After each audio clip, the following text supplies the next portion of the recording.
What अमावस्या की सच्ची पौराणिक कथा। पति की आयु बढ़ाने वाला व्रत। नमस्कार दोस्तों, आप सभी का स्वागत है हमारे अपने चैनल देव रूट्स स्टोरीज में। आज हम सुनेंगे वट अमावस्या की पौराणिक, चमत्कारी और अत्यंत पुण्यदायी कथा। ये कथा माता सावित्री और सत्यवान के अमर प्रेम, त्याग और अटूट पतिव्रत की कहानी है। कहा जाता है कि जो सुहागिन स्त्री श्रद्धा और विश्वास से वट अमावस्या का व्रत करती है, उसके पति की आयु लंबी होती है और घर में सुख समृद्धि बनी रहती है। तो आइए पूरे मन और श्रद्धा के साथ सुनते हैं वट अमावस्या व्रत की पावन कथा। बहुत समय पहले मद्र देश में अश्वपति नाम के एक प्रतापी और धर्मात्मा राजा राज्य करते थे। उनकी रानी का नाम मालवती था। राजा के राज्य में धन, वैभव और सुख की कोई कमी नहीं थी। प्रजा भी राजा से अत्यंत प्रसन्न रहती थी। लेकिन राजा और रानी के जीवन में एक बहुत बड़ा दुख था। उनके कोई संतान नहीं थी। राजा अश्वपति ने संतान प्राप्ति के लिए अनेक यज्ञ, तप और दान किए। उन्होंने वर्षों तक माता सावित्री की कठोर उपासना की। प्रतिदिन वे हजारों मंत्रों का जाप करते और पूर्ण श्रद्धा से देवी की आराधना करते थे। राजा की कठोर तपस्या से प्रसन्न होकर एक दिन माता सावित्री प्रकट हुईं। उनके तेज से पूरा राजमहल प्रकाशित हो उठा। माता ने कहा, राजन, मैं तुम्हारी भक्ति से अत्यंत प्रसन्न हूं। तुम्हारे घर एक दिव्य कन्या जन्म लेगी, जो पूरे संसार में अपने पतिव्रत धर्म के लिए प्रसिद्ध होगी। ये सुनकर राजा और रानी अत्यंत प्रसन्न हुए। कुछ समय बाद रानी ने एक सुंदर कन्या को जन्म दिया। माता सावित्री के आशीर्वाद से जन्म लेने के कारण उसका नाम भी सावित्री रखा गया। सावित्री बचपन से ही अत्यंत तेजस्विनी, बुद्धिमान और सुंदर थी। उसका रूप ऐसा था कि लोग उसे देवी का अवतार मानते थे। जैसे जैसे वो बड़ी होती गई, उसका तेज और भी बढ़ता गया। जब सावित्री विवाह योग्य हुई, तो राजा अश्वपति उसके लिए योग्य वर की खोज करने लगे। लेकिन कोई भी राजकुमार सावित्री के तेज और गुणों के बराबर नहीं लगता था। तब राजा ने सावित्री से कहा, पुत्री, तुम स्वयं अपने लिए योग्य वर का चयन करो। पिता की आज्ञा पाकर सावित्री अपने मंत्रियों और सैनिकों के साथ विभिन्न राज्यों में घूमने लगी। कई दिनों तक यात्रा करने के बाद वो एक घने वन में पहुंची। वहां उसने एक तेजस्वी और सुंदर युवक को देखा जो लकड़ियां काट रहा था। उस युवक का नाम सत्यवान था। सत्यवान अत्यंत विनम्र, धर्मात्मा और माता पिता की सेवा करने वाला था। उसके पिता द्युमत्सेन पहले एक बड़े राजा थे, लेकिन शत्रुओं ने उनका राज्य छीन लिया था। दुख और कष्ट के कारण द्युमत्सेन की आंखों की रोशनी भी चली गई थी। अब वे अपने परिवार के साथ वन में साधारण जीवन जी रहे थे। सावित्री सत्यवान को देखते ही मन उसे अपना पति मान बैठी। वो वापस महल लौटी और अपने पिता को सब कुछ बता दिया। उसी समय वहां देवर्षि नारद भी उपस्थित थे। जब उन्हें पता चला कि सावित्री सत्यवान से विवाह करना चाहती है, तो वे गंभीर हो गए। नारद जी बोले, राजन, सत्यवान सभी गुणों से युक्त है। वो धर्मात्मा, सत्यवादी और वीर है, लेकिन उसकी आयु बहुत छोटी है। आज से ठीक 1 वर्ष बाद उसकी मृत्यु हो जाएगी। ये सुनकर राजा अश्वपति चिंतित हो गए। उन्होंने सावित्री को समझाते हुए कहा, पुत्री, तुम किसी और योग्य राजकुमार का चयन कर लो। लेकिन सावित्री दृढ़ स्वर में बोली, पिताश्री, आर्य कन्या जीवन में केवल एक बार ही पति का वरण करती है। मैंने सत्यवान को अपने मन से पति मान लिया है। अब मैं किसी और से विवाह नहीं कर सकती। सावित्री की दृढ़ता देखकर नारद जी भी प्रसन्न हुए। उन्होंने कहा, राजन, आपकी पुत्री महान पतिव्रता बनेगी। इसके बाद सावित्री और सत्यवान का विवाह बड़े ही शुभ मुहूर्त में संपन्न हुआ। विवाह के बाद सावित्री वन में अपने सास ससुर के साथ रहने लगी। राजमहल में पली बड़ी सावित्री ने कभी किसी प्रकार का कष्ट नहीं देखा था, लेकिन उसने बिना किसी शिकायत के वन का जीवन स्वीकार कर लिया। वो प्रतिदिन अपने अंधे सास ससुर की सेवा करती, पति के लिए भोजन बनाती और पूरे परिवार का ध्यान रखती। समय धीरे धीरे बीतने लगा, लेकिन सावित्री के मन में नारद जी की बात हर समय चलती रहती थी। उसे पता था कि सत्यवान की आयु अब बहुत कम बची है। जैसे जैसे वो दिन नजदीक आने लगा, सावित्री का मन बेचैन रहने लगा। जिस दिन सत्यवान की मृत्यु का समय आने वाला था, उससे 3 दिन पहले सावित्री ने कठोर व्रत आरंभ कर दिया। उसने अन्न और जल त्याग दिया और भगवान विष्णु तथा वट वृक्ष की पूजा करने लगी। उसकी तपस्या इतनी कठिन थी कि देवता भी आश्चर्य करने लगे। आखिर वो दिन आ गया। सुबह सावित्री ने स्नान करके पूजा की। उसने अपने सास ससुर का आशीर्वाद लिया। सत्यवान लकड़ियां काटने वन में जाने लगे तो सावित्री भी उनके साथ चलने की जिद करने लगी। सत्यवान बोले, तुमने कई दिनों से उपवास किया है, तुम बहुत कमजोर हो, वन में जाना तुम्हारे लिए कठिन होगा। लेकिन सावित्री नहीं मानी।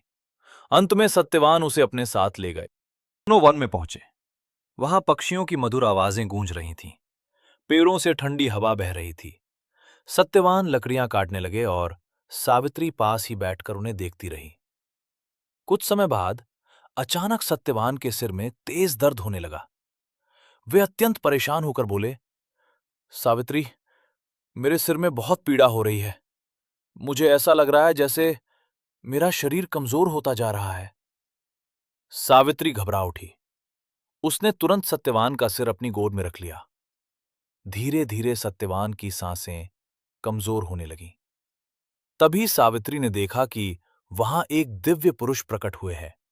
उनका शरीर काला था और वे लाल वस्त्र पहने हुए थे। उनके हाथ में पाश था।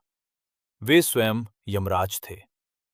यमराज ने सत्यवान के प्राण अपने पाश में बांध लिए और दक्षिण दिशा की ओर चलने लगे। सावित्री भी उनके पीछे पीछे चलने लगी।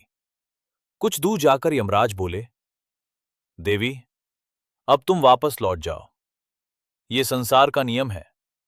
जो जन्म लेता है उसकी मृत्यु निश्चित है।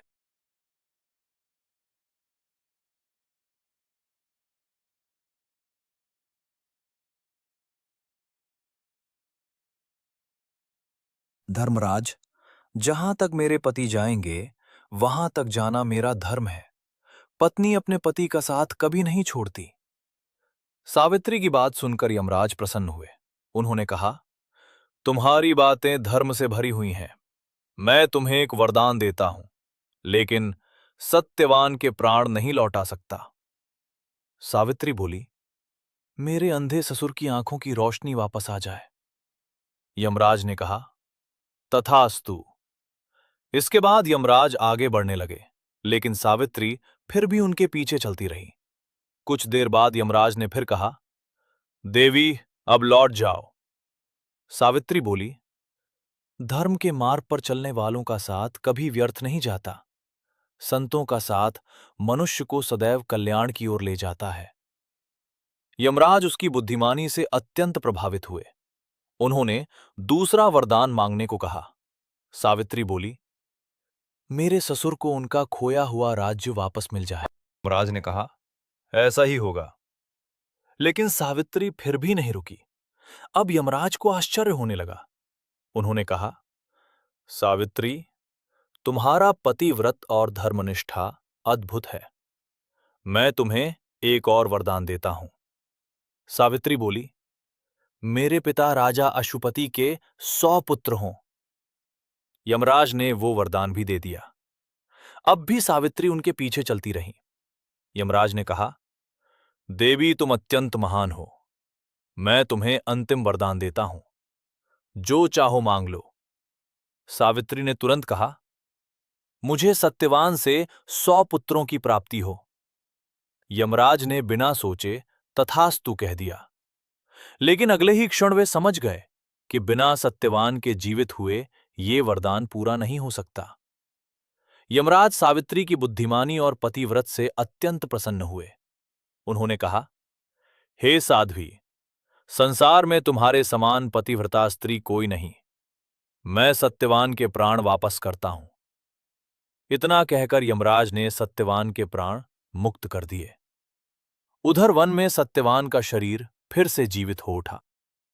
उन्होंने आंखें खोली और आश्चर्य से बोले, सावित्री, मैं अभी सो गया था क्या? सावित्री की आंखों से खुशी के आंसू बहने लगे। उसने भगवान का धन्यवाद किया। दोनों रात में ही अपने आश्रम लौट आए। जब वे वहां पहुंचे तो उन्होंने देखा कि द्युमत्सेन की आंखों की रोशनी वापस आ चुकी है। उसी समय उनके पुराने मंत्री भी वहां पहुंचे और उन्होंने बताया कि शत्रु राजा की मृत्यु हो गई है और प्रजा द्युमत्सेन को फिर से राजा बनाना चाहती है। ये सुनकर पूरा परिवार खुशी से भर गया। कुछ समय बाद राजा अश्वपति को भी पुत्रों की प्राप्ति हुई और सावित्री को भी तेजस्वी पुत्र प्राप्त हुए। इस प्रकार सावित्री ने अपने पतिव्रत, भक्ति और बुद्धिमानी से अपने पति के प्राण वापस प्राप्त कर लिए। तभी से वट अमावस्या का व्रत किया जाने लगा। कहा जाता है कि जो स्त्री इस दिन वट वृक्ष की पूजा करके सावित्री सत्यवान की कथा सुनती है, उसे अखंड सौभाग्य की प्राप्ति होती है। उसके पति की आयु लंबी होती है और परिवार में सुख समृद्धि बनी रहती है। को भगवान ब्रह्मा, विष्णु और महेश का स्वरूप माना जाता है।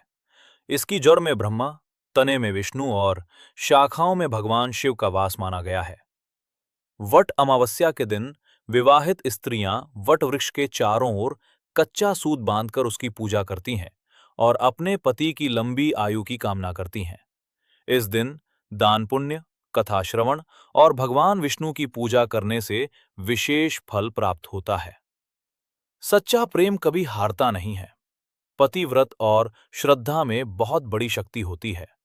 धर्म और सत्य के मार्ग पर चलने वाले की सदैव विजय होती है। कठिन परिस्थितियों में भी धैर्य नहीं छोड़ना चाहिए। दोस्तों, अगर आपको वट अमावस्या की ये पावन कथा पसंद आई हो तो वीडियो को लाइक जरूर करें, चैनल देव रूट्स स्टोरीज को सब्सक्राइब करें और कमेंट में जय माता सावित्री अवश्य लिखें। धन्यवाद। जय श्री हरि, जय माता सावित्री।